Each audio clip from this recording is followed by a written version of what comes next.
Welcome back to V4 motivational channel. ನಮಸ್ಕಾರ ಸ್ನೇಹಿತರೆ. ಇವತ್ತಿನ ಈ ವಿಡಿಯೋದಲ್ಲಿ ಸುಮ್ಮನೆ ಇರುವುದರಿಂದ ಅಥವಾ ಕಡಿಮೆ ಮಾತನಾಡುವುದರಿಂದ ಆಗುವ ಲಾಭಗಳು ಏನೆಂದು ತಿಳಿದುಕೊಳ್ಳೋಣ ಬನ್ನಿ. ನೀವು ಇನ್ನೂ ನನ್ನ ಚಾನಲ್ ಅನ್ನು ಸಬ್ಸ್ಕ್ರೈಬ್ ಮಾಡಿಕೊಂಡಿಲ್ಲ ಅಂದರೆ ಪ್ಲೀಸ್ ನನ್ನ ಚಾನಲ್ ಅನ್ನು ಈಗಲೇ ಸಬ್ಸ್ಕ್ರೈಬ್ ಮಾಡಿಕೊಂಡು ಈ ವಿಡಿಯೋನ ಕೊನೆಯವರೆಗೂ ಎಲ್ಲೂ ಸ್ಕಿಪ್ ಮಾಡದೆ ನೋಡಿ. ಕಡಿಮೆ ಮಾತನಾಡುವುದರಿಂದ ಮತ್ತು ಎಷ್ಟು ಅಗತ್ಯವಿದೆಯೋ ಅಷ್ಟೇ ಮಾತನಾಡುವುದರಿಂದ ಜನರು ನಿಮ್ಮ ಮಾತನ್ನು ಗಮನವಿಟ್ಟು ಕೇಳುತ್ತಾರೆ ಹಾಗೂ ನಿಮ್ಮ ಮಾತಿಗೆ ಅಷ್ಟೇ ಬೆಲೆಯನ್ನು ಕೊಡುತ್ತಾರೆ. ಅನವಶ್ಯಕವಾಗಿ ಮಾತನಾಡದೆ ಸುಮ್ಮನೆ ಇರುವುದರಿಂದ ಇತರರೊಂದಿಗೆ ನಿಮ್ಮ ಜಗಳವಾಗುವ ಅವಕಾಶವೂ ಇರುವುದರಿಲ್ಲ. ಇದರಿಂದ ನಿಮಗೆ ನಿಮ್ಮ ಗುರಿಯ ಮೇಲೆ ಗಮನ ಕೊಡಲು ಸಹಾಯಕವಾಗುತ್ತದೆ. ಸುಮ್ಮನಿರುವುದರಿಂದ ಅಥವಾ ಕಡಿಮೆ ಮಾತನಾಡುವುದರಿಂದ ನಿಮ್ಮ ಗುಟ್ಟು ಹೊರಬರುವ ಸಾಧ್ಯತೆ ಕಡಿಮೆ ಇರುತ್ತದೆ. ಸುಮ್ಮನಿರುವುದರಿಂದ ನೀವು ಬೇರೆಯವರ ಮಾತುಗಳನ್ನು ಸಂಪೂರ್ಣವಾಗಿ ಕೇಳಲು ಸಹಾಯವಾಗುತ್ತದೆ ಮತ್ತು ಅದನ್ನು ಉತ್ತಮವಾಗಿ ಅರ್ಥ ಮಾಡಿಕೊಂಡು ಅದಕ್ಕೆ ಅತ್ಯುತ್ತಮವಾಗಿ ಉತ್ತರ ಕೊಡುವ ಅವಕಾಶ ಸಿಗುತ್ತದೆ. ನೀವು ಎಷ್ಟು ಕಡಿಮೆ ಮಾತನಾಡುತ್ತೀರೋ ಅಷ್ಟು ಜಾಸ್ತಿ ಜನ ನಿಮ್ಮ ಹತ್ತಿರ ಮಾತನಾಡಲು ಇಷ್ಟಪಡುತ್ತಾರೆ. ಮೌನವಾಗಿರುವುದರಿಂದ ಅಥವಾ ಸುಮ್ಮನಿರುವುದರಿಂದ ಅನವಶ್ಯಕ ಚರ್ಚೆಯಿಂದ ಪಾರಾಗುತ್ತೀರಿ. ಇದರಿಂದ ನಿಮ್ಮ ಸಮಯ ಉಳಿಯುತ್ತದೆ. ಸುಮ್ಮನಿರುವುದರಿಂದ ತಲೆಯಲ್ಲಿ ಬೇರೆ ಬೇರೆ ಐಡಿಯಾಗಳು ಹುಟ್ಟಿಕೊಳ್ಳುತ್ತವೆ. ಕ್ರಿಯೇಟಿವ್ ಆಗಿ ಯೋಚನೆ ಮಾಡಲು ಅವಕಾಶ ಸಿಗುತ್ತದೆ ಮತ್ತು ಇದರಿಂದ ನಿಮಗೆ ಏನಾದರೂ ಹೊಸದಾಗಿ ಪ್ರಾರಂಭಿಸುವ ಸಂದರ್ಭ ಬರುತ್ತದೆ. ಸುಮ್ಮನಿರುವುದರಿಂದ ನಮ್ಮ ಮೆದುಳು ಶಾಂತವಾಗಿರುತ್ತದೆ ಮತ್ತು ಇದರಿಂದ ಕೋಪ ಕಂಟ್ರೋಲ್ದಲ್ಲಿ ಇರುತ್ತದೆ. ಸುಮ್ಮನಿರುವುದರಿಂದ ಅರ್ಥ ಮಾಡಿಕೊಳ್ಳಲು ಸಮಯ ಸಿಗುತ್ತದೆ. ಇದರಿಂದ ಉತ್ತಮವಾದ ನಿರ್ಧಾರ ತೆಗೆದುಕೊಳ್ಳಲು ನೆರವಾಗುತ್ತದೆ. ಮೌನವಾಗಿ ಇರುವುದರಿಂದ ನಮ್ಮಲ್ಲಿ ಉದ್ವೇಗ ಕಡಿಮೆಯಾಗುತ್ತದೆ. ಏಕೆಂದರೆ ಏರಿಕೆಯಾಗಿ ಮಾತನಾಡುವುದರಿಂದ ಉದ್ವೇಗ ಹೆಚ್ಚಾಗಿ ಬ್ಲಡ್ ಪ್ರೆಷರ್ ಏರಿಳಿತ ಉಂಟಾಗುವ ಸಂಭವ ಇರುತ್ತದೆ. ಇದು ಆರೋಗ್ಯಕ್ಕೆ ಹಾನಿಕಾರಕವಾಗಿರುವುದರಿಂದ ಕೆಲವೊಮ್ಮೆ ಸುಮ್ಮನಿರುವುದು ಕೂಡ ಆರೋಗ್ಯಕ್ಕೆ ಲಾಭದಾಯಕವಾಗಿರುತ್ತದೆ. ಮೌನವಾಗಿರುವುದು ದೌರ್ಬಲ್ಯ ಅಲ್ಲ, ಇದೊಂದು ಶಕ್ತಿ.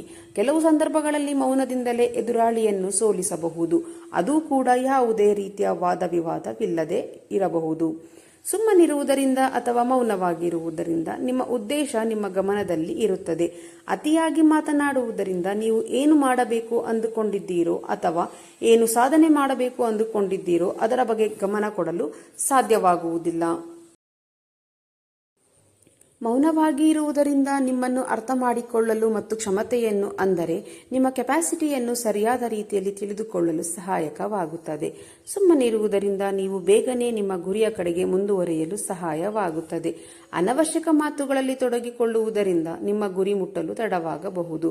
ಒಂದು ಅಧ್ಯಯನದ ಪ್ರಕಾರ ಇಡೀ ದಿನದಲ್ಲಿ ಕೆಲವು ನಿಮಿಷಗಳ ಕಾಲ ಮೌನವಾಗಿರುವುದರಿಂದ ನಮ್ಮ ಮೆದುಳು ಚುರುಕಾಗಿ ಮತ್ತು ಉತ್ತಮವಾಗಿ ಕಾರ್ಯನಿರ್ವಹಿಸುತ್ತದೆ.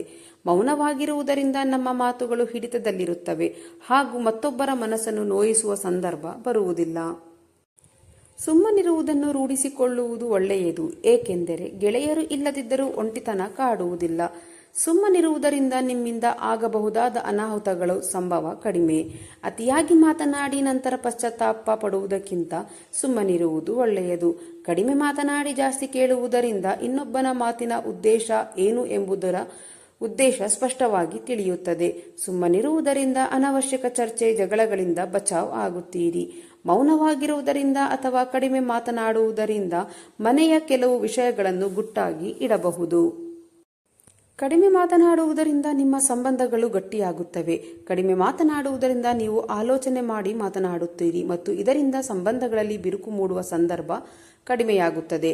ಕಡಿಮೆ ಮಾತನಾಡುವುದರಿಂದ ನಿಮ್ಮ ಎನರ್ಜಿ ಉಳಿಯುತ್ತದೆ ಹಾಗೂ ಮಾತನಾಡುವ ಸಂದರ್ಭ ಇದ್ದರಷ್ಟೇ ಮಾತನಾಡಬೇಕು.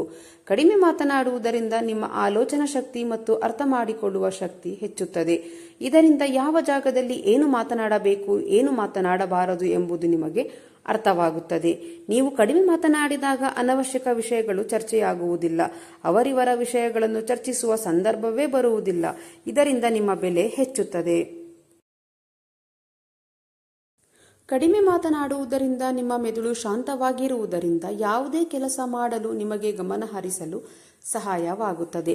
ಕಡಿಮೆ ಮಾತನಾಡುವುದರಿಂದ ಜನರು ನಿಮ್ಮನ್ನು ಶಾಂತ ಸ್ವಭಾವದವರು ಎಂದು ಪರಿಗಣಿಸಿ ನಿಮಗೆ ಹೆಚ್ಚು ಗೌರವವನ್ನು ಕೊಡುತ್ತಾರೆ. ನನ್ನ ಪ್ರೀತಿಯ ಸ್ನೇಹಿತರೆ, ಇಲ್ಲಿ ಮೌನವಾಗಿರುವುದು ಅಥವಾ ಸುಮ್ಮನಿರುವುದು ಎಂದರೆ ನೀವು ಸಂಪೂರ್ಣ ಶಾಂತವಾಗಿದ್ದು ಬಿಡುವುದು ಅನ್ನುವುದಲ್ಲ. ಎಲ್ಲಿ ಅವಶ್ಯಕತೆ ಇರುತ್ತದೆಯೋ ಅಲ್ಲಷ್ಟೇ ಮಾತನಾಡುವುದು ಎಂದರ್ಥ. ಸ್ನೇಹಿತರೆ, ಈ ವಿಡಿಯೋ ನಿಮಗೆ ಇಷ್ಟವಾದರೆ ಈ ವಿಡಿಯೋಗೆ ಒಂದು ಲೈಕ್ ಕೊಡಿ, ಹಾಗೆ ನನ್ನ ಚಾನೆಲ್ ಅನ್ನು ಸಬ್ಸ್ಕ್ರೈಬ್ ಮಾಡಿಕೊಳ್ಳಿ. ಇದೇ ರೀತಿಯ ಮೋಟಿವೇಶನಲ್ ವಿಡಿಯೋದೊಂದಿಗೆ ಮುಂದಿನ ವಿಡಿಯೋದಲ್ಲಿ ಭೇಟಿಯಾಗೋಣ. ಧನ್ಯವಾದಗಳು.